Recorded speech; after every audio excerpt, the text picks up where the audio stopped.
दोस्तों मुझे बहुत सारे लोग पूछते हैं कि इरफान कौचाली ये बताइए कि कौन सी एमएलएम कंपनी को हम सिलेक्ट करें या कोई भी एमएलएम कंपनी सिलेक्ट करते वक्त कौन से ऐसे पॉइंट्स है जो हम ध्यान में रखें ताकि जो आज तक हमने गलती की है वो गलती वापस से हम ना दोहराएं। दोस्तों ये इंडस्ट्री बहुत अच्छी है, बहुत जबरदस्त है और बहुत कामयाब होने वाली इंडस्ट्री है। यहाँ पे बहुत से लोग ने अपनी लाइफ और करियर को बनाया है, लेकिन वही यहाँ पे बहुत से लोगों को बेवकूफ बनाया गया है। ठीक है, इसलिए आज मैं आपको कुछ ऐसे पॉइंट्स बताऊंगा जो आपको पता चलेंगे कि ये 6 पॉइंट्स अगर आप कंसीडर करते हो कोई भी एमएलएम इंडस्ट्री ज्वाइन करने से पहले कि ये 6 पॉइंट्स है, तो मैं आपको बोलूंगा कि आंख बंद करके उस एमएलएम इंडस्ट्री को ज्वाइन कर लीजिए। तो सबसे पहला जो पॉइंट है दोस्तों वो है डिफाइन सेक्टर।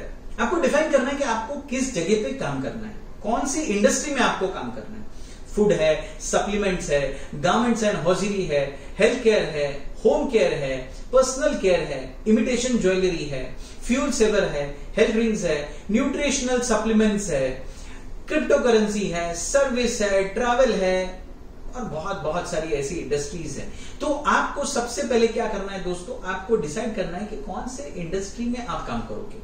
तो आपको जो राइट सेक्टर है उसको चुनने से पहले याद रखिए ये सवाल आपको ध्यान देना है कि सच में अगर आप कौन सी इंडस्ट्री सिलेक्ट कर रहे हो तो ये सवालों को आपको गौर करना पड़ेगा। What are the categories of that, यानी ये कौन से कैटेगरी में आती है, कौन सी कैटेगरी में इंडस्ट्री है जिसमें मैं काम करने वाला हूं। राइट सेक्टर चुनने से पहले याद रखिए ये सवाल आपको खुद से करने हैं कि मैं जिस इंडस्ट्री को चुनने जा रहा हूं वो किस कैटेगरी में आती है, उसका कैटेगरी के ऊपर आपको ध्यान देना है, यानी कौन सी कैटेगरी से बिलोंग करती है जिसमें मैं जाने वाला हूं। जो दूसरा सवाल है कि इसका डिमांड कितना है, लोग इसको डिमांड करते हैं कि नहीं करते हैं, लोग इसकी मांग करते हैं कि नहीं करते हैं, और ये इंडस्ट्री कितने ग्रो होने वाली है, यानी आने वाले वक्त में ये इंडस्ट्री कितनी ग्रो होगी। तो ये 3-4 चीजों का जो सवाल है वो सवाल अगर आपको मिलेगा कि इंडस्ट्री डेफिनेटली ग्रो होने वाली है, ये इंडस्ट्री बढ़ने वाली है, जैसे हम शेयर मार्केट में करते हैं, जो जिसका प्राइस बढ़ने वाला होता है, जिसका डिमांड होता है, जो इंडस्ट्री वहां हम इन्वेस्ट करते हैं, वैसे जहां आप अपना करियर बनाने वाले हो वहां पे आपको क्या करना है, आपको देखना है कि इंडस्ट्री कितना ग्रो करने वाली है। द नेक्स्ट, ट्रैक रिकॉर्ड रखिए आपको कंपनी का। आपको ये 4 सवाल ध्यान में रखने हैं जब भी आप इंडस्ट्री सिलेक्ट करने जाओगे, तो आपको ये 4 सवाल रखने हैं। कंपनी कितने साल से है। हाँ मेरे दोस्तों, बहुत सारे लोग आने वाली नई कंपनियों को सिलेक्ट करते हैं, लेकिन मैं हमेशा ये कहता हूं कि आपको अपना कई सालों का करियर करना है, 10 साल 20 साल, तो एटलीस्ट कंपनी 10 से 15 साल पुरानी हो। नई इंडस्ट्री में जाने से डर ये होता है, मैं नहीं कहता हूं कि नई इंडस्ट्री वाले लोग अच्छे नहीं होते, लेकिन आपको ये उम्मीद होती है कि ये कंपनी 10 साल 15 साल 20 साल से काम कर रही है, तो ये कंपनी आज टिकी हुई है। तो यहां पे जाना बहुत ही क्या होता है, आपको सवाल बहुत कम रहेंगे कि कंपनी भाग जाएगी, कंपनी का, लेकिन जो कंपनी 10 साल पूरे कर लेती है तो उसको वो बहुत सारी चीजों को पार करते हुए, हडल को पार करते हुए आज इस पोजीशन पे पहुंची है, इसलिए आज वो टिकी हुई है। इसलिए मैं हमेशा एडवाइस करूंगा कि कंपनी कितने साल से, मोर देन 10-15 ईयर से अगर कोई कंपनी है, 20 साल के ऊपर है, तो फिर आंख बंद करके ही उसको क्या कर लीजिए, ज्वाइन कर लीजिए। कंपनी ग्रोइंग है या नहीं है, अब इससे कैसे पता चलेगा कि कंपनी के अब तक कितने डिस्ट्रीब्यूटर है। 50,000 वेरी गुड, लाख, 2 लाख, 5 लाख से ज्यादा। दोस्तों ऐसी इंडस्ट्री जिसका एडवर्टाइजमेंट नहीं है और जिसके 5 लाख प्लस डिस्ट्रीब्यूटर्स है, तो आपको पता चलेगा कि कंपनी क्या है, ग्रोइंग है, ये कंपनी बढ़ रही है। यानी कोई इसका एक्टर कोई आके ब्रांड नहीं कर रहा है, सिर्फ आप लोग मिलकर इस कंपनी को बड़ा करने की सोच रहे हो। अगर आपके 5 लाख से ज्यादा डिस्ट्रीब्यूटर्स हैं उस कंपनी के, तो डेफिनेटली कंपनी क्या हो चुकी है, एक अच्छे लेवल पे ग्रो हो चुकी है। कंपनी का टर्नओवर हाई है या लो, आपको चेक करना पड़ेगा कि कंपनी का टर्नओवर क्या है। अगर हाई है तो डेफिनेटली ये कंपनी के प्रोडक्ट बिक रहे हैं, और लो है इसका मतलब कंपनी के प्रोडक्ट नहीं बिक रहे हैं। नेक्स्ट, उसके साथ कंपनी का प्रोफाइल क्या है। हाँ मेरे दोस्तों, कंपनी का प्रोफाइल बहुत मैटर करता है। कंपनी कैसी है, कंपनी क्या टैक्सेशन पॉलिसी फॉलो करती है, कंपनी के लीगैलिटीज और बहुत सारे, वो प्रोफाइल में आपको पता चल जाएगा कि कंपनी का प्रोफाइल क्या है। तो ये चारों क्वेश्चन जो है वो आपको आसानी देते हैं किसी भी कंपनी को सिलेक्ट करने के लिए। Next, group of people. ये 3 सवाल ध्यान में रखिए कि इस कंपनी में कैसे लोग हैं, बहुत जरूरी है दोस्तों। कि कंपनी के लोगों को देखकर कंपनी के बारे में उसका अनुमान लगाना। आपको कंपनी के लोगों को देखना पड़ेगा, यानी जिस इंसान ने आपको इनवाइट किया है उस कंपनी में, उसको आपको पहले समझना बहुत जरूरी है। नेक्स्ट, आपका टीम लीडर कितना स्ट्रांग है, उसकी सोच कितनी पॉजिटिव और पावरफुल है। आपको जो एज ए टीम लीडर आपको इनवाइट कर रहा है उसकी सोच कितनी पॉजिटिव है। अगर वो आपको बोल रहा है कि हम 1-2 साल में इतना पैसा कमा लेंगे, तो दोस्तों वो करियर के लिए नहीं आया, वो नेटवर्क करनी है, वो सेट वर्कर है। तो सेट वर्कर के साथ कभी काम ना करें, वो आपको खड्डे में डाल के चला जाएगा। इसलिए आपको नेटवर्किंग करना है। नेटवर्किंग मतलब मेहनत करनी है। वो आपको ये बोल रहा है क्या, हमको मेहनत करनी पड़ेगी, हमको सीखना पड़ेगा, हमें सुबह जल्दी उठनी पड़ेगी, हमें कम से कम 5-10 लोगों को प्लान देना पड़ेगा, हमको सेल्स ट्रेनिंग लेनी पड़ेगी, हमको लीडरशिप ट्रेनिंग लेनी पड़ेगी, हमको सोशल मीडिया सीखना पड़ेगा। तो उसकी सोच कितनी पॉजिटिव है। पॉजिटिव इंसान के साथ जुड़िए, वो आपको धंधा सिखाएगा, वो आपको पैसा कमाना सिखाएगा, वो आपको कभी गड़बड़ नहीं सिखाएगा। तीसरा, आपको कंपनी से टीम बिल्डिंग के लिए क्या मिलेगा। दोस्तों, कंपनी भी टीम बिल्डिंग के लिए बहुत सारे प्रोग्राम्स लेती है, तो क्या कंपनी टीम बिल्डिंग के लिए प्रोग्राम ले रही है कि नहीं ले रही है, वो आपको देखना बहुत जरूरी है। Fourth one, how legally company is working. ये बहुत इंपॉर्टेंट है कि कंपनी लीगली काम कर रही है कि नहीं कर रही है, क्योंकि दोस्तों बहुत बार ऐसी हुआ कि बहुत सारे लोगों ने अपना करियर उस कंपनी में लगाया,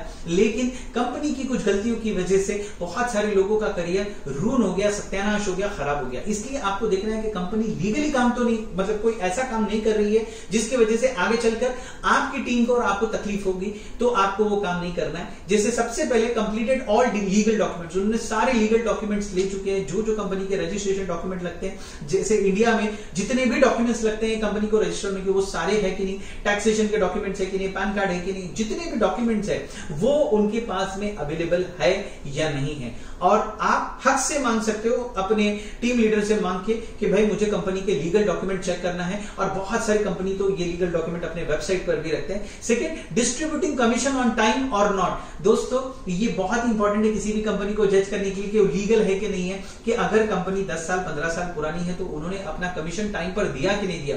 क्योंकि दोस्तों, एंड ऑफ द डे आपका घर चलने वाला है, एंड ऑफ द डे आपके पैसे की कमाई से आपका घर चलने वाला है। तो अगर कमीशन टाइम पर आ रहा है तो ऐसी कंपनी के साथ जुड़ जाओ, अगर नहीं आ रहा है तो छोड़ दीजिए।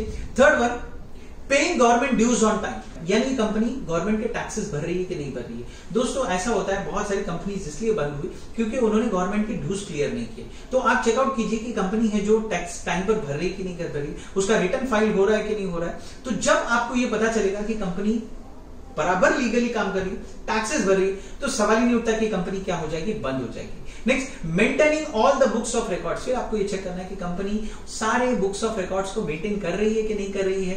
तो आपको वहां पे क्या करना पड़ेगा दोस्तों, वहां पे आपको जुड़ना पड़ेगा कि ये कंपनी तो हर एक चीज से लीगली है। दोस्तों, बहुत से लोग मुझे बोलते हैं कि डबल पैसा होगा, ट्रिपल पैसा होगा, ये होगा, वो होगा। दोस्तों, एक सिंपल लॉजिक रखिए, एक सिंपल लॉजिक रखिए कि जो अंकुर होता है ना, अंकुर फूटता है, पौधा बनता है, फिर पेड़ बनता है, फिर फूल आते हैं, फिर फल आते हैं। It takes time.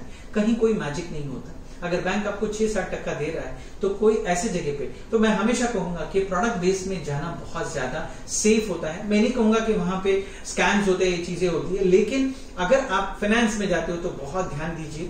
मैं तो एडवाइस भी नहीं देता हूं वहां पे, लेकिन आप ध्यान दीजिए सारी की सारी चीजों के लिए। बहुत सारे लोग मुझे बोलते हैं सर मैं कंपनी ज्वाइन करूं या नहीं करूं। जहां मुझे समझ में नहीं आता है और जहां मैं कुछ नहीं बोलता हूं तो एंड ऑफ द डे वो कंपनी आगे जाके बंद ही होती है। लेकिन मैं नहीं होता किसी को बोलने के लिए आप इसमें मत ज्वाइन करो। लेकिन हाँ, ये आपकी नॉर्मल सोच है कि आप कोई कंपनी ज्वाइन कर रहे हो, कौन कैसे 1 महीने में, 2 महीने में, 6 महीने में पैसा डबल करके आपको देगा। I don't understand this thing. इसका रेट बढ़ेगा, उसका रेट बढ़ेगा। दोस्तों, प्योरली मेहनत पे डिपेंड रहिए, मेहनत पे काम कीजिए। हाँ, ऐसा काम वो लोग करते हैं जिनके पास में एक एक्स्ट्रा पैसा पड़ा हुआ है, वो रिस्क लेते हैं और रिस्क में पैसा कमा भी लेते हैं, ठीक है। लेकिन उस रिस्क के चक्कर में बहुत सारे लोगों के बहुत सारे पैसे रुक जाते हैं। तो आपको ये रिसर्च करनी है कि कंपनी लीगली काम कर रही है कि नहीं कर रही है। Fifth one, only doing business और हैविंग अ विजन। ये कंपनी सिर्फ बिजनेस कर रही है या इसके पास में कोई अपना खुद का विजन भी है। Is the company only doing business or does that company have a vision? जिस कंपनी का अगर विजन नहीं है उस कंपनी के साथ में कभी भी मत जुड़िए दोस्तों। What does the company want to create an impact on society? आपको ये देखना है कि ये कंपनी जो है वो सोसाइटी पे क्या इंपैक्ट देने वाली है, वो एम्प्लॉयमेंट कितना जनरेट करने वाली है, वो कितने अच्छे प्रोडक्ट्स देने वाली है, कितने सस्ते प्रोडक्ट्स देने वाली है। बहुत सारे एमएलएम कंपनीज को मैंने देखा हूं दोस्तों, 10 रुपए की चीज 20 रुपए में बेचते हैं। नहीं दोस्तों, बेहतर कंपनी वही होती है जो 20 रुपए के प्रोडक्ट को 18 रुपए में बेचे और बिना मार्केटिंग और एडवर्टाइजिंग किए हुए वो जो एक्स्ट्रा पैसा है वो डिस्ट्रीब्यूशन में बांटे। तो इसलिए आपको देखना है कि ये जो कंपनी में ज्वाइन करने वाला हूं ये सोसाइटी पे क्या इंपैक्ट रखती है। The product which it has with those products what company is helping in the society and what the vision of the company is in the market. दोस्तों आपको ये देखना है कि इनका विजन है कि जो प्रोडक्ट दे रहे हैं वो सच में वो प्रोडक्ट दे रहे हैं जो सोसाइटी को चाहिए या जबरदस्ती से थोप रहे हैं, तो आपको ये देखना पड़ेगा। फिर देखना है आपको कि कंपनी सोसाइटी के लिए क्या चीज दे रही है, क्या चीज अवेलेबल करवा के दे रही है, क्या बदलाव लाने वाली है वो मार्केट में, क्या इंपैक्ट देने वाली है, ये सारी की सारी चीजों को आपको देखना पड़ेगा। अगर कंपनी का विजन नहीं है, कंपनी का विजन नहीं कि एम्प्लॉयमेंट को जनरेट करे, कंपनी का विजन नहीं है कि क्वालिटी प्रोडक्ट प्रोवाइड करे, कंपनी का विजन नहीं है कि लोग अच्छा हैंडसम इनकम कमाए, उस कंपनी के साथ में कभी भी मत जुड़िए। अगर कंपनी के पास में विजन है तो दोस्तों आंख बंद करके उस कंपनी के साथ में जुड़ जाइए। Next one, support system of the company. It's very important that वो कंपनी आपको कौन सा सपोर्ट सिस्टम देती है।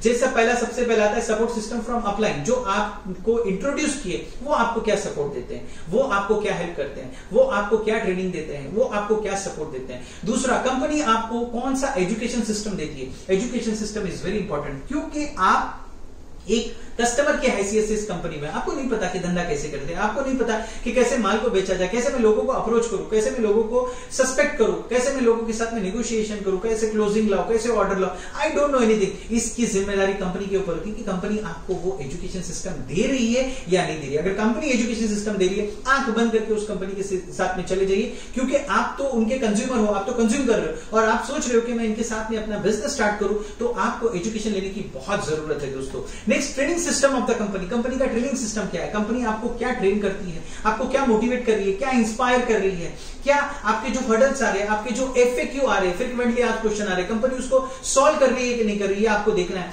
मटेरियल सपोर्ट, कंपनी क्या आपको मटेरियल सपोर्ट दे रही है कि नहीं दे रही है, यानी आपको जो क्रिएटिव्स लगते हैं, आपको जो मैटर लगता है, जो मटेरियल लगता है, वो कंपनी आपको दे रही है कि नहीं दे रही है। दोस्तों ये 6 के 6 पॉइंट आपको बताएंगे कि इस कंपनी का आपको हिस्सा बनना है या नहीं बनना है। दोस्तों आपको अगर ये डिसीजन लेना है कि मुझे MLM कंपनी ज्वाइन करनी है, तो प्लीज इस वीडियो को अच्छे से देखिए और 6 पॉइंट्स को फॉलो कीजिए। और अगर आपको लगता है कि एक भी पॉइंट कंपनी फॉलो नहीं कर रही है, आप उस कंपनी में कभी मत जाइए। और अगर आपको ऐसे लगता है कि यस मुझे कोई MLM कंपनी ज्वाइन करनी है और आप मुझसे पूछना चाहते हैं, तो आप मुझे कमेंट में लिख सकते हैं हेल्प। अगर आप मुझे हेल्प लिखोगे तो मेरी टीम आपके साथ में बैठेगी और मेरी टीम आपको एक्सप्लेन करेगी कि कौन सी बेस्ट कंपनी इंडिया में है जो आज रन कर रही है और जिसको आप ज्वाइन कर सकते हो और जिससे आप अपनी इनकम को क्या कर सकते हो, स्ट्रॉन्ग कर सकते हो, हैंडसम कर सकते हो और आप एक हैप्पी, हेल्दी और वेल्थी लाइफ जी सकते हो। दोस्तों मेरा नाम है इरफान कौचाली, मैं business coach, growth hacker, international motivational speaker और आप लोग